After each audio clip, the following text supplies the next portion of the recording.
Hotep, and welcome once again to another edition of Community Cop. My name is Noel Lita, one of the co-founding members of 100 Blacks in Law Enforcement Who Care. I'm here once again with my three co-hosts. First of all, Julian Harper. Welcome, welcome. Michael Graves, a.k.a. Big Mike. Namaste. And the great Father Lucas is here.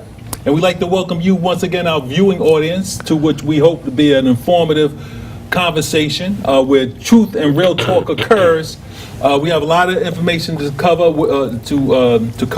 Hopefully, Rev Dillion will be here later on in the program to talk about a community action rally in the response of not only the death and killing of our brother Garner, but also with the police commissioner's new aggressive, throwback to Mayor Giuliani broken windows campaign.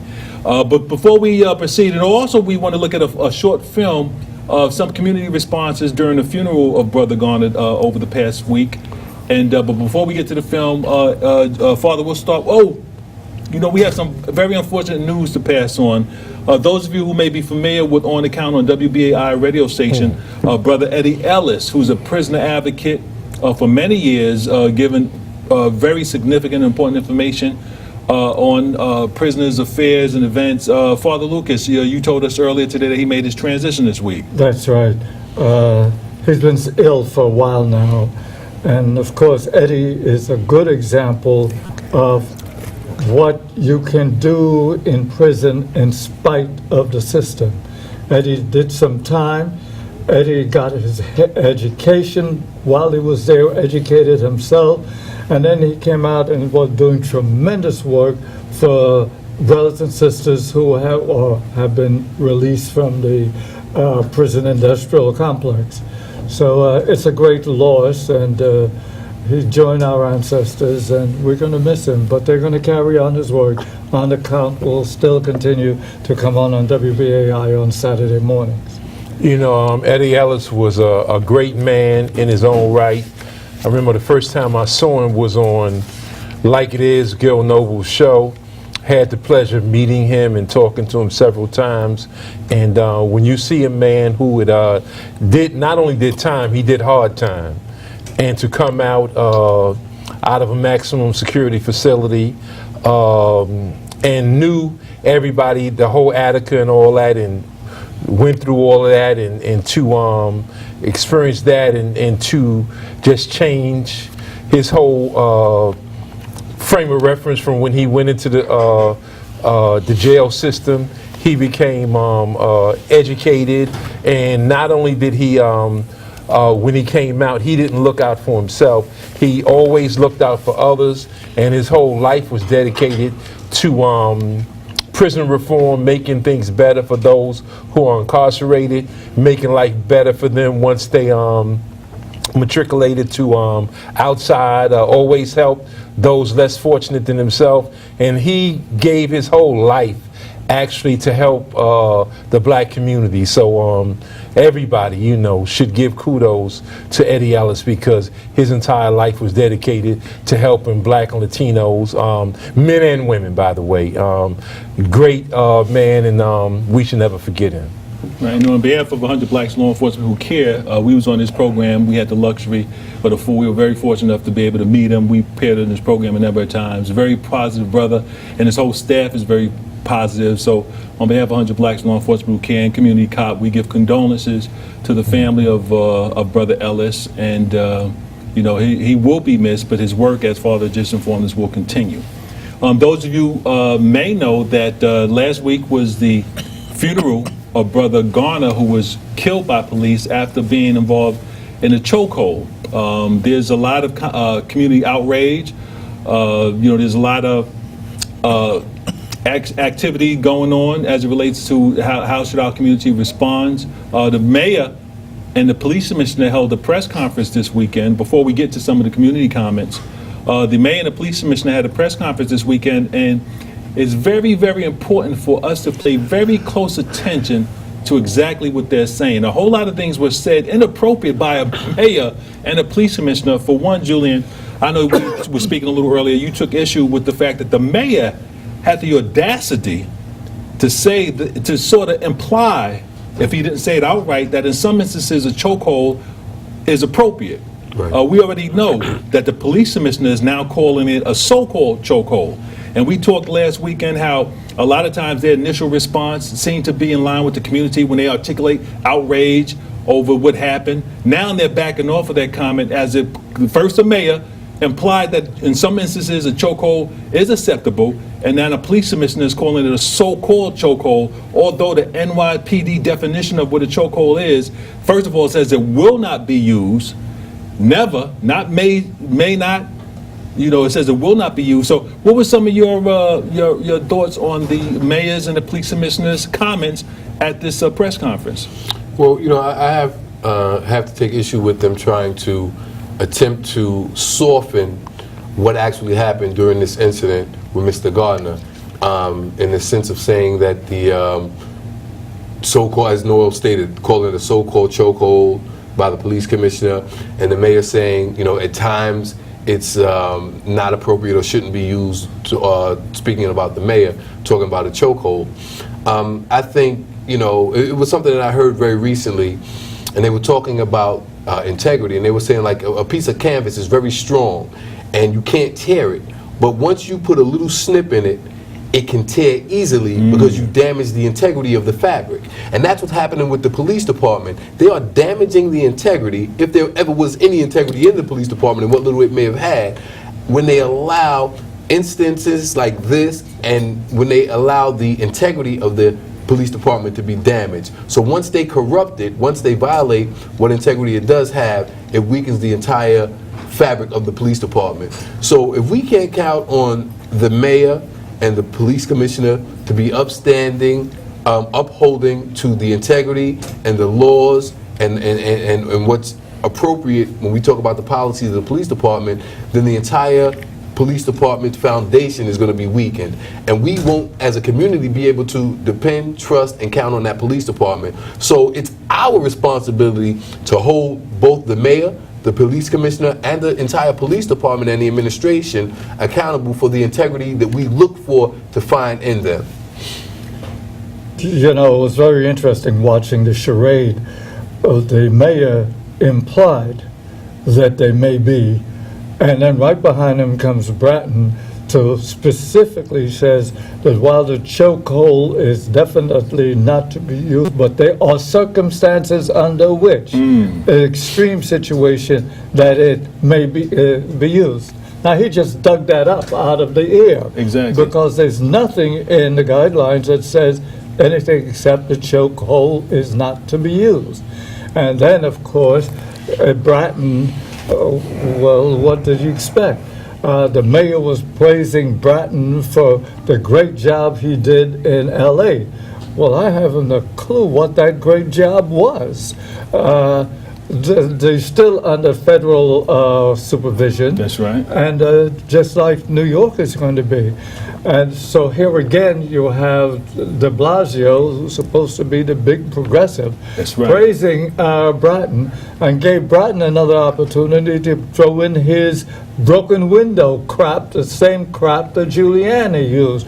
You spit on the street, you better arrest him and put him in jail if he's black or Latino, because they may throw a Molotov cocktail in the train as it passed by. So it's really, a charade.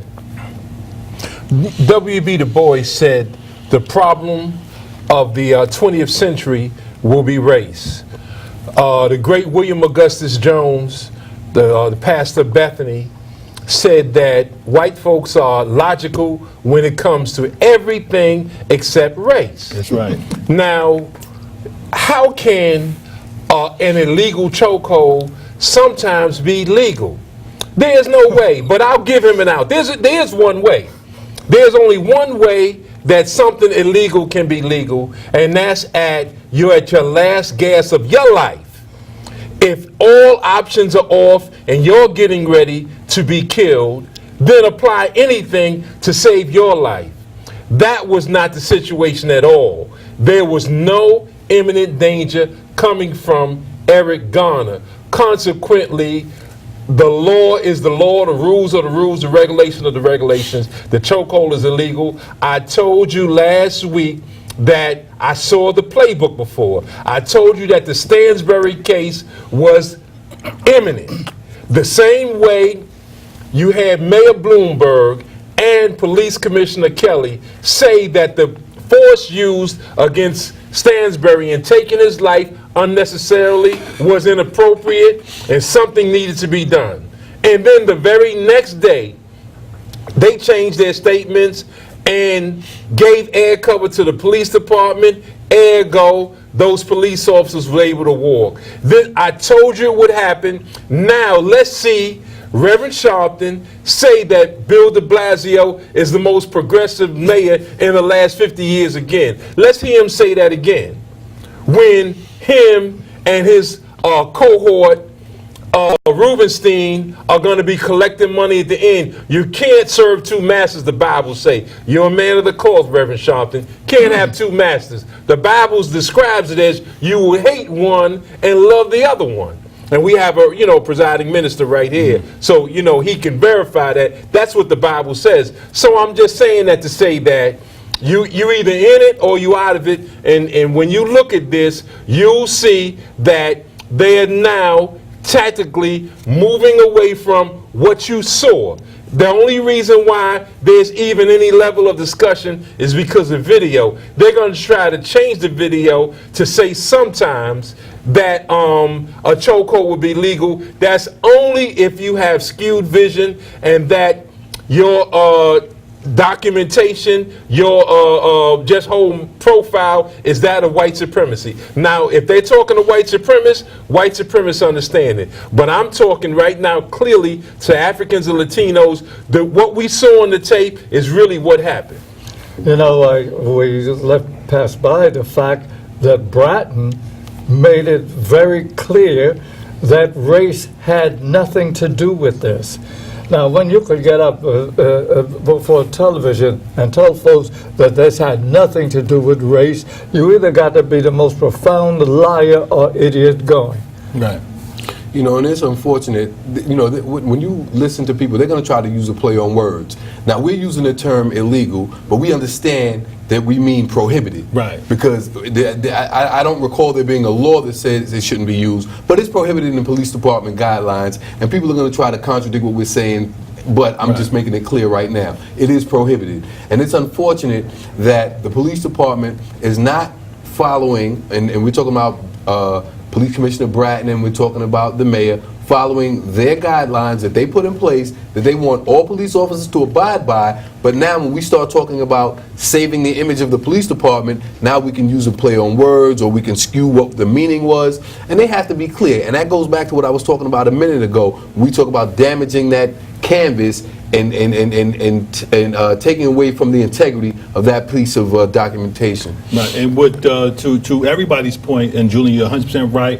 the illegality comes in when you talk about excessive use of force. Right. Here's a man that was accused of selling untaxed cigarettes, unarmed, not physically, violently resisting the officers, not assaulting the police officers, who was killed by the use of a prohibited NYPD chokehold.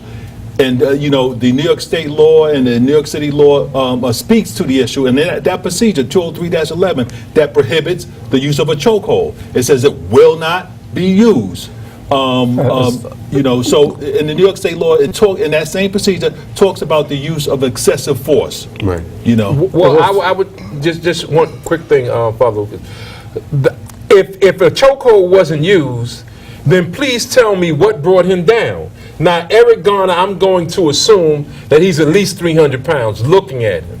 And he's somewhere at least 6 feet or better, and he's at least 300 pounds. The cop who initiated the chokehold was shorter than him. He came up around the back of him and utilized the chokehold to bring him down. If he didn't bring him down with a chokehold, then our eyes just don't see the truth, because that was the chokehold that brought him down. And the NYPD chokehold, the NYPD procedure 203-11 defines a chokehold as any pressure on the throat or the neck, designed to obstruct or hinder the intake of air, oxygen, et cetera, et cetera. We're going to continue our discussion, but we have some video that we want to see. It was recorded at the funeral by our own producer, Veronica Kitt. Let's look at some of the comments from some community members who were present at the funeral and who are similarly outraged over the actions of the police.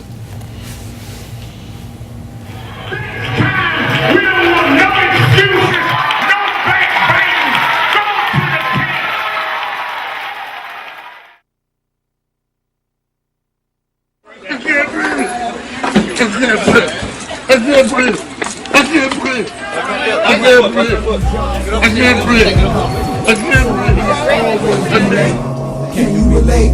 We living in a police state. Why is it that black people and everybody like us live in the kind of misery and poverty that we live in? Everywhere I look around me, there's nothing but poverty and misery on the one hand.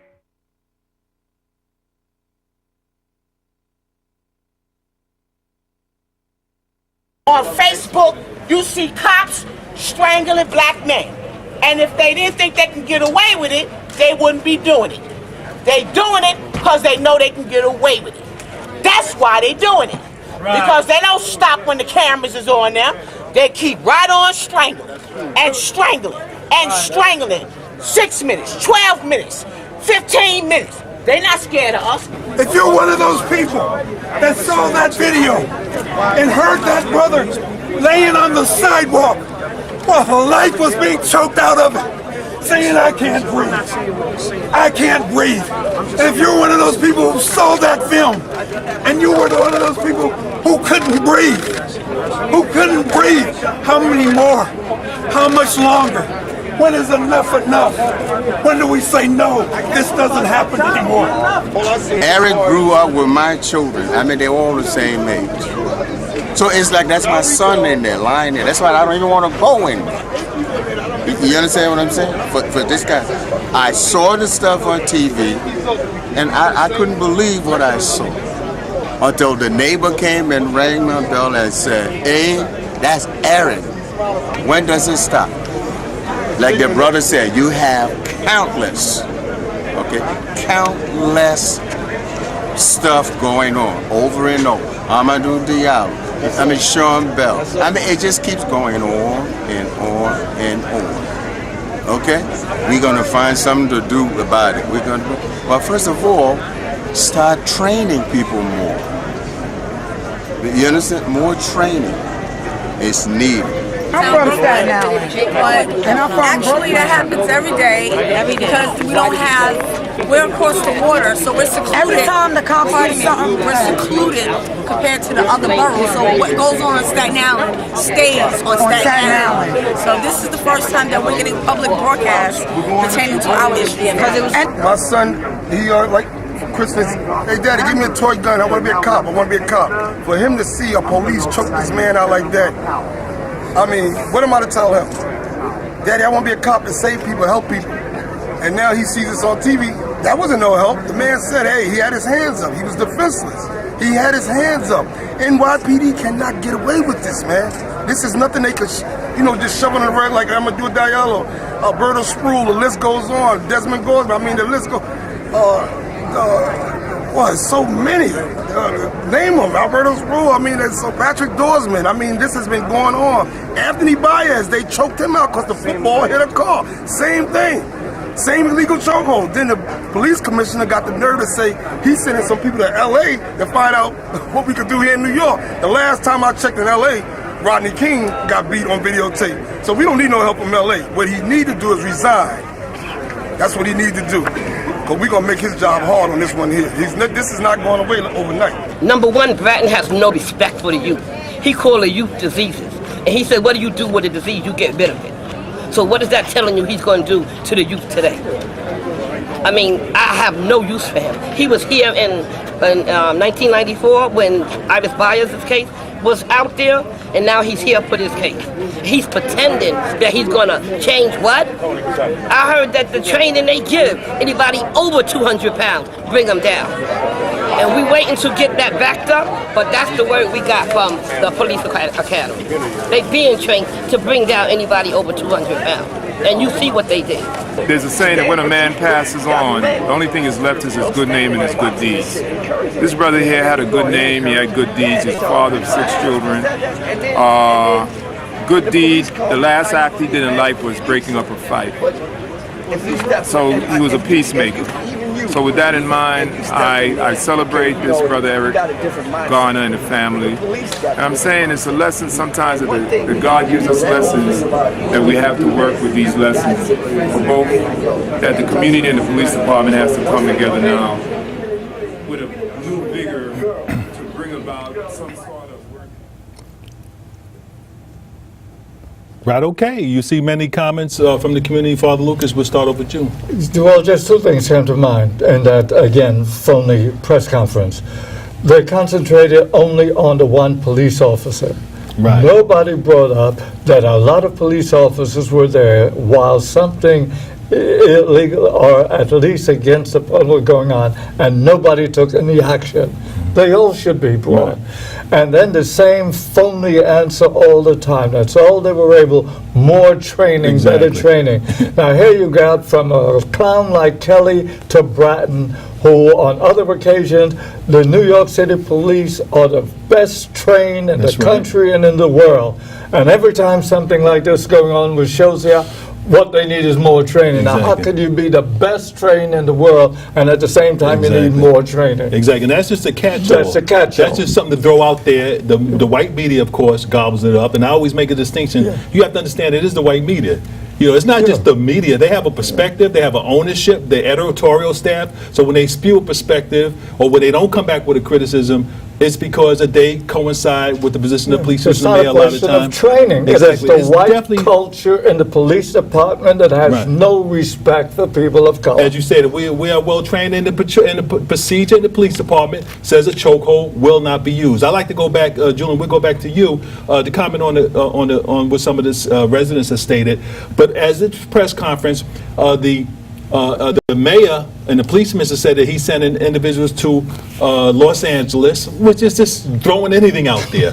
But yet, he'll call it a so-called chokehold when his own procedure, 20311, says it will not be used, and it defines what a chokehold is. So it's not so-called, this was a chokehold. Under the police commissioner's definition. And then the mayor will imply that it's sometimes okay to use it when the procedure says will not be used. So now they're sending people to LA that maybe the mayor and the police commissioner ought to receive some training, and 100 blacks in law enforcement who care, we're willing to train you on what your own procedure says. Julian. Listen, it's so funny that you said that. I've been thinking about that all week. They really need to sit down with us. If they really want if they really believe in what they say and they really want to make some change, they would want to sit down with us and get some real comprehensive information that will deal with the issues that are affecting how the police department deals with our community. But as we were sitting here, I was thinking about it prior to us even going to the film. you know, you listen to what the people that were interviewed were saying. Listen, this isn't the first time it happened. Right. And I can think of countless times that we sat here at this table in front of this audience and said, it's going to happen again. At the Sean Bell, we said it's going to happen again. So we talked about that, and I'm going to say it again. It's going to happen again. You know, we have a police department and administration that refuses to address the psychotic behavior that's a part of a systemic operational way of a police department. They do not want to change. They have not changed. All they want to do is appease their community with some frivolous statements, with training and other things that they know are not going to prevent or stop these senseless killings. Because, I'm sorry, Julian, don't lose your point, because the issue, this happened not because of a lack of training, it's because officers ignored a routine, long-established policy. But it's even deeper than that, brother. I agree with you wholeheartedly, but it's even deeper than that. It's not that they just ignored it, because they did ignore it, but the police department will not address the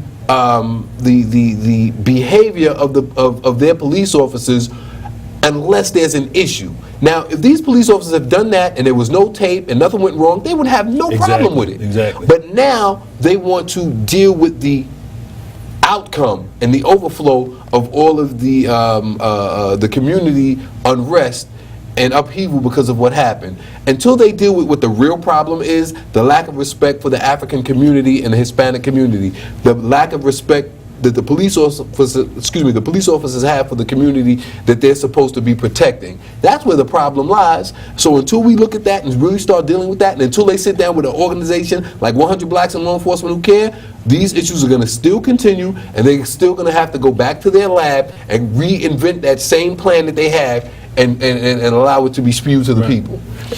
Well, here's what. It's not training, and let's not start pretending that it's training. When they start choking out some white folks in Sheepshead Bay or Bensonhurst, then we'll say that it's training. Because it's happening everywhere. You know, when they start killing 67-year-old grandmothers that's behind 2 months in their rent, then we'll say it's training. When a football in Howard Beach hits a police car and they start killing, choking out the person that when a football touches a police car, then I'll say it's training. Here's what. 1,049 cases between 2009 and 2013 have been complaints of chokeholds. That sounds to me like pattern and practice. Right. 1,049 since 2009 and 2013. 1,049. Which means that the governor is supposed to, it is his responsibility to step in. If he sees an out of control police department, mind you, yes, the biggest in the world, 35,000, biggest in the world, the size of many small armies. The governor is supposed to come in, the New York State Attorney General's office is supposed to immediately come in and either put a monitor or put them in receivership right away, which means black folks, over 90-some-odd% voted for Governor Cuomo, voted for Snyderman. They are not allowed to sit in their lofty towers and ignore this, because if it was happening to Italians or Jewish people, they'd be doing something about it right now. They are supposed to do something. They have the power, the governor has the power anyway, to remove the mayor. He clearly has the power to remove the current police commissioner. He can give them an ultimatum anytime he chooses to, but for black folks, he's not going to do that, and we don't have the proper leadership to give him that ultimatum. So consequently, what do we have here? We have a tape. Now, when we don't have a tape, one police officer's word, especially if he's white, is better than 10 black people. This is the Dred Scott decision all over again, that if 10 black people say he was choked, he was kicked, he was punched, he was beaten, and killed unnecessarily, all it takes is one white man in the courtroom or one cop to say it was justified. The force was commensurate with the force that he had to go against, therefore everything's even Steven. If you look at this now as only a case for Bill Bratton to decide and no one else could decide, you're wrong. the elected officials, every black elected official in this town should be beating on the governor's door right now to step in here and do something. You know, and it's very important that we, you know, Mike's talking about our elected officials.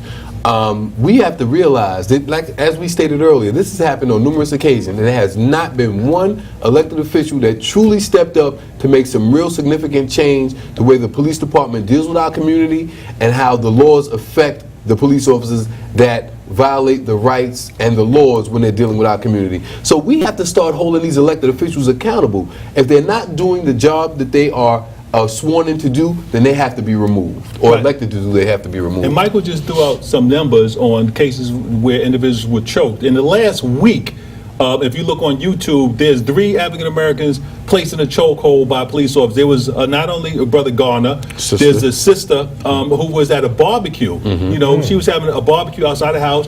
The police were called. They got, you know, the police would arrive, and I don't know, somehow it was a physical confrontation. And then the young man in the train station, all shown on video, being placed in a chokehold. So when the police commissioner at the press conference tried to dismiss that number, I mean, if in the last 2 weeks we have 3 video cases, we don't know how many cases aren't on video. But as you said, as it relates to elected officials, de Blasio cannot get a pass.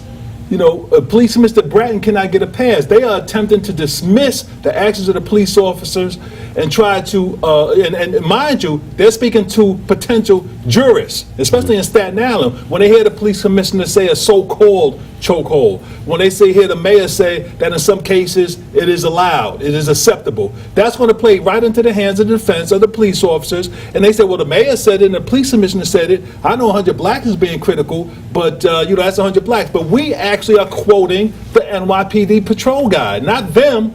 So elected black officials should be on them. You can't give de Blasio, because he has a beautiful African-American wife and he has a son with an afro, all of a sudden, you know, whatever he says or whatever he does, regardless of the impact it has on our community, you know, like his lily white administration, even though we voted for him, his lily white appointment of commissioners, even though he got 47% of his vote was from the African American community, even though we have no power in the city, black receiving government city contracts, something that Mayor Dinkins initiated, 20%, not by him, you know, appointed a white police commissioner over a black and a Latino who was next in line, you know, he recycled this guy. Listen, he can't get a pass. And if you follow these elected officials and these so-called leading blacks, you will give them a pass. And this thing, they are counting on in a year, 2 years, when it goes before a grand jury, that our community will lose its passion over this case. And by the way, we have 4 federal officers, by the way. So it's not only city council, state assembly people. We have 4 federal officers, 4 black congressmen, and then we have Nidia Velazquez, Jose Serrano. We have Latino elected federal officers. They need to bring this to the Obama administration. Certainly the Justice Department, they need to go to the Justice Department and deal with this right away. Right.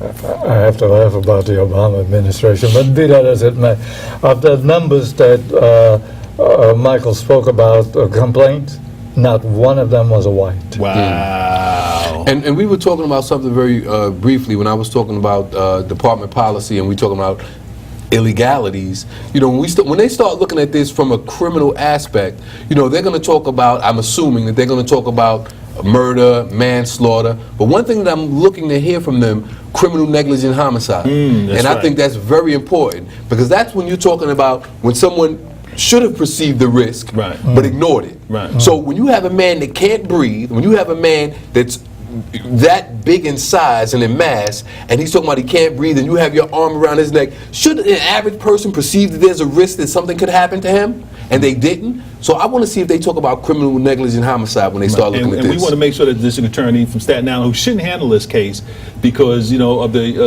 incestuous relationship with the police department, it should be taken out of his hands. But we want to see, you know, how he prosecutes. But we know that the grand jury automatically explained many times that the grand jury, since it's a private setting, the district attorney intentionally puts so much misinformation, contradictory information before the jury to sort of throw them off so they won't indict. And then he throws up his hands and say, well, I made a presentation to the grand jury. They chose not to indict the cops. It's because he didn't want an indictment. There's a saying in New York that the grand jury will indict a hand sandwich. If you put a hand sandwich on trial, the DA in New York City can get an indictment. The only time they don't get an indictment when they don't really want one. And their goal isn't to try the case in the grand jury. It's just to present enough evidence to say, listen, this should go to trial. That's it. Right.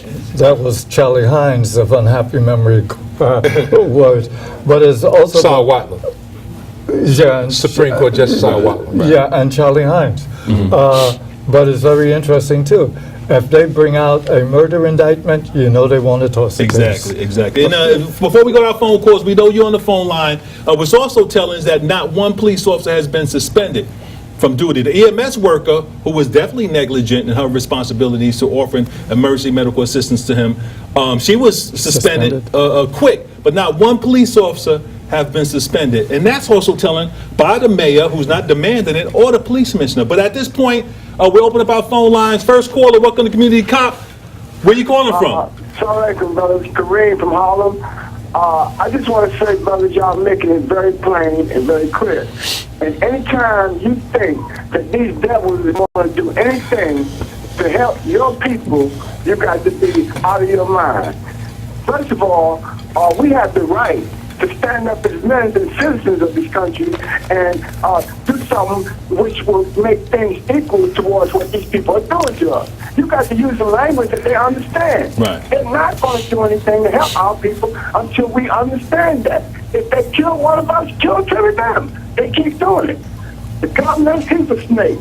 The mayor, he's a snake. The commissioner is a snake. And here we sit back as black people and keep talking about it. This nigga out there at the National Action Network, he's one of the reasons why they keep on doing it. And we ought to be ashamed of ourselves to sit back and let them keep allowing it to happen to our people, and we don't do anything about it. So my thing is, I believe in what Malcolm said. If they do it to us, you got to do the same thing to them to make them understand. Right. All right. Well, thank you for your call. I'm not sure if we're calling for people to go out there and start, killing individuals, brother. But next caller, welcome to Community Cop. Where you calling from? Yes, Shalom. Where you calling from, brother? I'm calling from Harlem. Hotel. Yeah, everything you're saying is true, and I love you, brothers, because all of you are truth tellers. I'd like to just add a little 2 cents. Police departments, even at one time in LA, they recruit this mindset of people who are like the mindset of Ku Klux Klan. So there is no reason, or there is no ethics or morals with some of these officers, because they actually are in the mindset of Ku Klux Klan, and they are on subtle ways recruited to police departments across this nation. But the scariest thing out of all of the truth that you brothers told is that Al Sharpton, and there should be a campaign against calling him Reverend, because he's not a Reverend of the Holy Book. But anyway, the scariest thing is that he's going to follow the same playbook, just like all of the police are following their same playbook, all of the misdirection that they're doing right now. He's going to use his same misdirection throughout this entire process and trial, and at the end it's going to be the same results, no convictions. The police will not be fired or convicted, and Reverend Sharpton will be doing his part with misleading and misdirecting the people along the way. I love you, brothers. Love you back, brother. All right, but it's funny that you talked about Reverend Sharpton, because we have a Reverend here who is joining us. Rev Dillion is going to talk about a community action rally that's going to take place at his church in response to this. He's taking an initiative as it relates to not only this issue, but also our so-called liberal, so-called progressive, so-called kumbaya mayor. You taking the issue with appointments of his commissionership, and you've done an excellent job in terms of documenting what he's doing as mayor. But why don't you talk about the community action rally, and you can also talk about that as well. I think the first thing I want to say is that I hope I can keep my title. Yes, sir. Yes, sir. But you're a real reverend. Yes, it is good to be with you, brothers, and just the tremendous work that you do. Yes, we believe that it is a critical time for the community to come together and really speak truth to power around these issues. Police brutality is not new in our city. It's not new to our people. It is troubling that almost all the time when there's an issue of police and a citizen, the police is almost always white and the citizen is almost always black or Latino. And obviously, if we're going to talk training, it is troubling that the black cops are trained well, and the white ones aren't trained so well, and obviously they're coming out of the same police academy. Right. So obviously there's racism as a factor. And one of the things that we talked about in this rally on Monday at the Brooklyn Christian Center will also address, and I believe that there's a corporate culture of racism that starts over at City Hall that obviously needs to be addressed. I am still boggled by the fact that a mayor could be elected in the city of New York in 2014 and he would appoint 7 top leaders for law enforcement, both criminal justice and civil justice, and there's not a single black person. Wow. That is beyond me. Right. And at the end of the day, corporate culture of racism is that the employees follow based on what they see at the top. And if these officers are not seeing blacks in leadership role at the very top, if they have no sense that the administration and leadership have a commitment to equality and justice themselves by creating a fair administration and leadership that they can look at, they're going to follow suit. So what we're seeing happening in Staten Island by these officers on the street is the result of what's going on at City Hall. And I really believe that we got to take that issue seriously and we got to look at it. Now, you talked about in the previous article, first of all, say the address and the time and the contact for anybody who wants to come for this community action rally. The rally, and again, we're going to talk about these issues. I'm looking forward to yourselves and all the brothers here being there to participate and to share. It will be at the Brooklyn Christian Center. We are located at 1061 Atlantic Avenue. That is 1061 Atlantic in Brooklyn. We're between Franklin and Classen Avenues. The C train will take you right there to Franklin. The Franklin Avenue shuttle will take you right there to Fulton. And obviously, we're looking forward to everyone coming out. Let me just give the number very quickly for those who want to call the office. That number is 718-638-6397. Say it again, brother. That's 718-638-6397. And we're really calling for us to come and let's put some plans together. We got to get back in the streets. We got to get back to some level of activism that is really more about action. I say actionism over just activity and activism, and that's what we need to do. We got to really begin to come up with some strategy to solve this problem for real.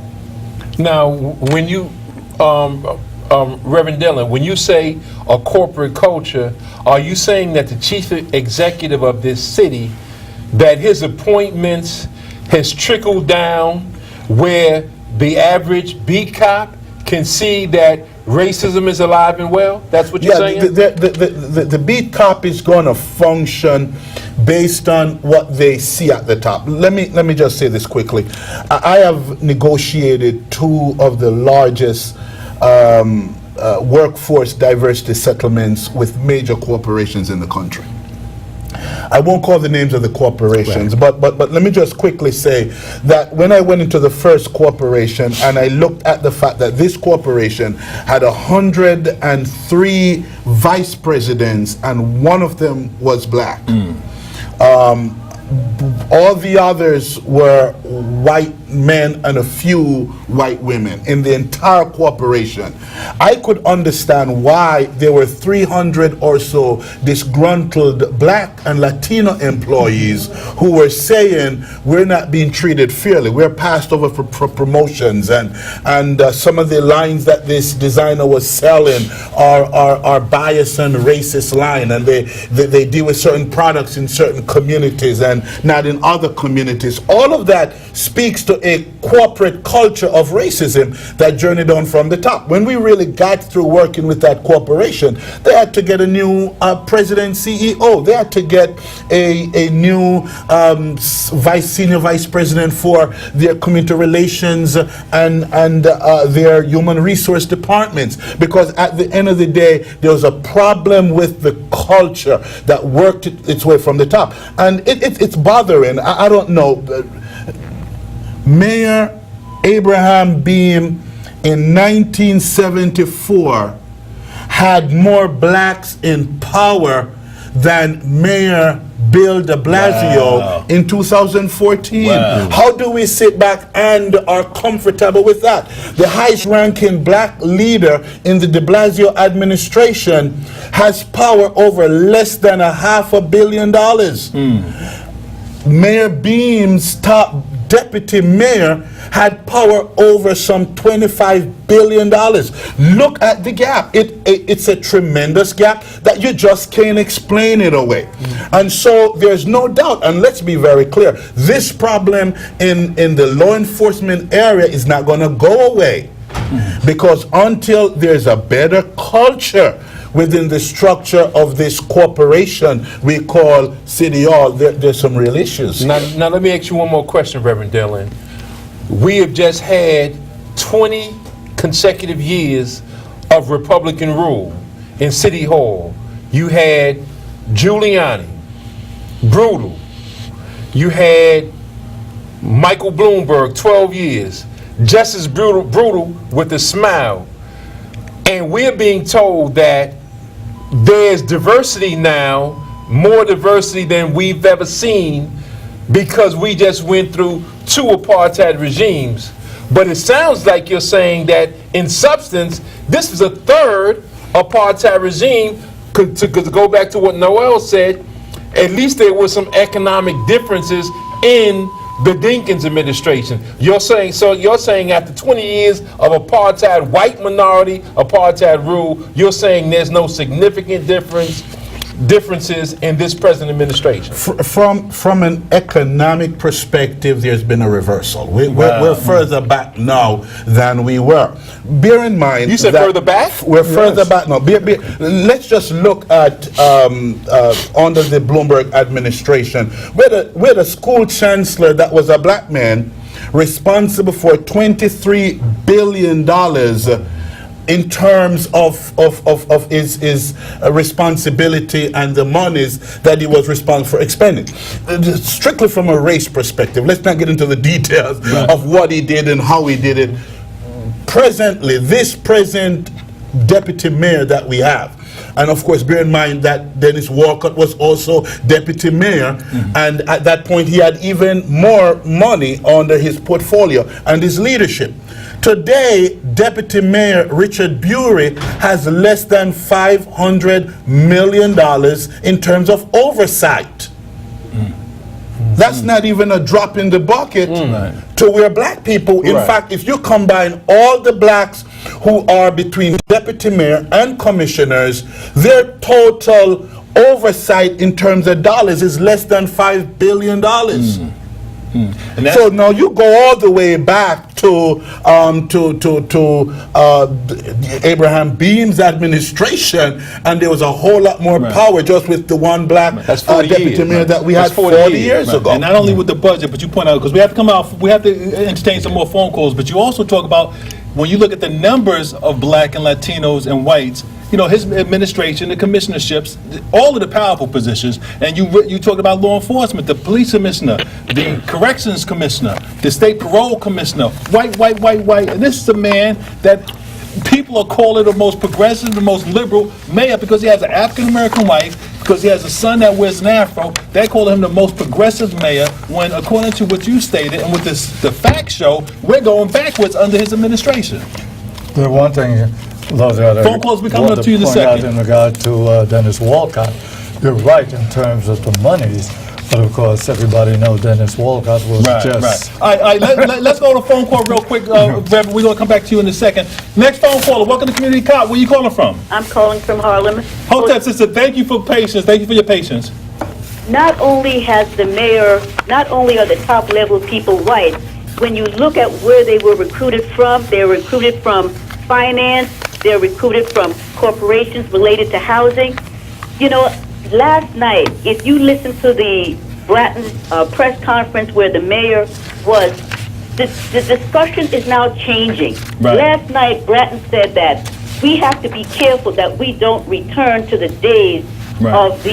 of the nuisance when we had the squeegee men. And so the discussion now is changing. Yes. But nobody, all the witnesses who were there clearly said that Brother Gardner had just broken up a fight, that he was not doing anything. So I think we have to be very careful and listen to how they are changing the dialogue. That's right. That's right. The Excellent. family also said that they wanted to have a march. They were discouraged. Now, they didn't identify who discouraged them from having the march, but they clearly said that they were discouraged from having the march. You know, de Blasio says that he has absolute confidence in the NYPD's ability to investigate this. He has absolute confidence in the Staten Island District Attorney. Right. You're asking them to police themselves, but also de Blasio voted. I don't know if you brothers have heard about this luxury pour door. Yes. He's trying to backtrack from that now, but when he was councilman, he voted for that. All So right, you're talking about housing, you're talking about police, you're talking about appointments. What is wrong with us? Excellent point, sister. Excellent point, sister. You was just hitting them all out of the box. We have so many phone calls. Next caller, welcome to Community Cop. Where you calling from? Next caller. Where you calling from, caller? I'm calling from Manhattan downtown. You got to be quick, sister. Go ahead. All right. I want to just say that for me, as a concerned 12-year-old, I just feel like we work so hard to get out of slavery, we work to progress in life, and it feels like that, nobody still cares. Eric Garner, he said, I'm not messing with nobody. I'm not running the streets. I'm not selling drugs, so why y'all keep messing with me? He said it himself every time y'all see me that y'all mess with me. And I see this on Facebook, and there was a live video from his brother. And he was saying, every time y'all see me, y'all mess with me. And it's not fair because that means that it happened multiple times before this happened. And That's right. Us blacks, I'm not saying that it's right, but who says we can't fight back? We fight back, but is it hard enough? Right. They killing us so often, it's just not fair. It's not fair for us who work so hard and we do all this stuff. We got out of slavery and we thought, some people thought that was the end of it. No, and it's still working. Right. It's still going on. Slavery's still going on. And it's just not fair to anybody. Eric Garner I can tell he tried to stand up. He tried to stand up for his own self. And it's just sad that it's going on like this. It's not fair. Okay, it's not excellent. fair to anybody. We got to applaud you, 12-year-old calling up. We got to applaud you, 12 Yes, sir. Yes, sir. All right, all right. You have freed your dome, and your reflections on this incident is right on point. And let me just say this. And if anybody in earshot of what that young person said, if you're not willing to fight for yourself, you got to fight for that 12-year-old and 12-year-olds like that. So we got to applaud. Right. Reverend, you was talking about the law enforcement. Oh, this is de Blasio. This is so-called liberal, progressive de Blasio. You was talking about his appointments in law enforcement. I think what I was going to say, and I really salute that 12-year-old. I would love to, maybe get in touch with you, or we hear from you, and really begin, because you're a voice that needs really to be heard. Needs to be heard. Absolutely. So please, really, let's follow up on that. But I want to just touch upon the diversity issue, because the truth is that this mayor does have a diverse administration, particularly diverse leadership. That's been black people's problem all along. We've allowed ourselves to suck into this whole minority concept, this women and minority, this diversity piece, so that at the end of the day, here goes this diverse administration, and we want to be clear that we're not here to talk about diversity. We're here to talk about the black stake in all of this. You know, it's our votes that was 47%. So we want to see how does our vote measure up in terms of the leadership position. And we're not even saying give us 47%. We're not even saying give us 32% that may represent our population in New York City. We're simply saying give us maybe 1/7. I mean, 1 out of 7 key leaders in criminal justice could not be black. I mean, who are we? Are we just criminals, or do we have the capacity to lead our own causes and to serve our own community? That's what we're talking about at the end of the day. And if the cops, the beat cops, don't see us as being capable of being commissioner of police or of corrections or of probation or of the Department of Criminal Services or the fire department, then obviously they'll treat us anyhow because they don't see us as qualified. Okay, and the Corrections Department of Corrections is like 70%, the uniform staff like 70% black, and where did he go to get the commissioner?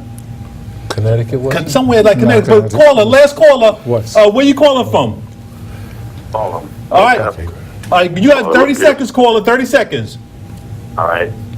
Mr. Leader. No, brother, go straight to the point, brother. We're going to cut you off. I'll be real quick then. All right, man. You had me waiting on the phone for 20 minutes, man. Hold you up, on man. now? Yo, next caller, brother. We ain't got time for you. Got to call next week. We got to close down because we at 5:55. Julian, closing comments? You know, it's very important that we deal with this collectively. I am so touched by that 12-year-old that called up. Yes. And I'm sure that there are many voices of 12-year-olds who didn't have the opportunity to call and have the same thought pattern and understand that we have a lot of work to do. I'm going to be real quick. Dad, I love you. My new grandson, I love you. And reinstate Alton Maddox. And, you know, we just got to keep going. To Mother Kefa, Sister Civil Clark, God bless you. To Sister Karen, God, you and God's unchanging hand, so we know everything is gonna work out fine for you. Those and to the Honorable Elijah Muhammad said, accept your own and be yourself. Reinstate Alton Maddox. I just want to say to all of you brothers, keep up the good work. And again, next Monday, we invite everybody to come on out, 106 Atlantic Avenue, 7 p.m. The number 718-638-6397. God bless you. Eddie Ellis, rest in peace. All right, Little More, I love you. Thank you for watching. Reverend Dillion, thanks for coming. Don't forget about Monday. Our number is 718-455-9059. That's 718-455-9059. Thank you, Veronica Kitt, Nat Wood, Sheila Berry. One more minute, keep going. Excuse me. Thank you for that film, Veronica, that she showed. Mike, got 1 minute. Go Oh, we got 1 minute. I know, but Reverend Dillion. Listen, man, you have to come. This is a call of action, community action rally. And why have you called it? We just have to do something. We got to act. Wait a minute. Aren't there so-called leading blacks that are doing something? We got to, on the grassroots, we here, those who are listening, watching, those of us around this table, we got to do something. Right. The 12-year-old, please call back next week. The parents of that 12-year-old, please make sure that 12-year-old call back next week. And the brother that I cut off, I know you call every week. I apologize. I know we went over with our phone calls. I apologize for cutting you off.